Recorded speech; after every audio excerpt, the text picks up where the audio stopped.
गोटे pressure cooker रे गोटे चामच घी किछि हिंगु किछि जीरा को भल भाबरे भाजंतु।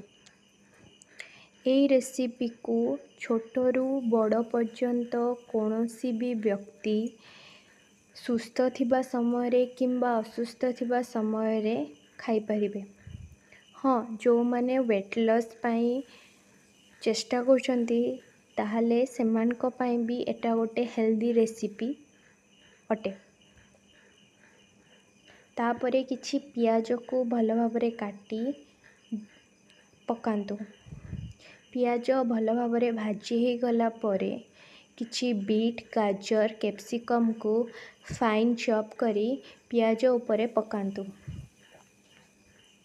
आ भल भाबरे भाजंतु।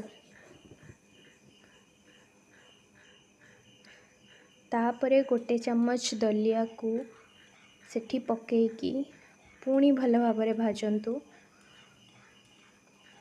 तापरे आपण जो भी डाली प्रिफर करंती मु एठी मसूर डाली नेइछि सेई डाली को भल भाबरे धोई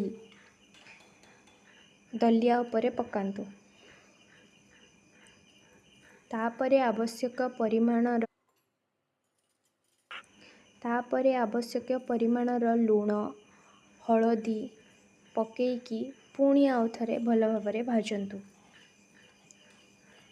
भल भाबरे भाजी हे गला परे आवश्यक परिमाणर पानी पकेकी प्रेसर कुकर को बंद करी 2 ରୁ 3टी सीटी दे दियंतु। तापरे प्रस्तुत हे गला आपणकर हेल्दी रेसिपी दलिया खिचड़ी। आपण मानंकु जदि मो वीडियो भल लागिछि please like share subscribe to my channel. Thank you for watching.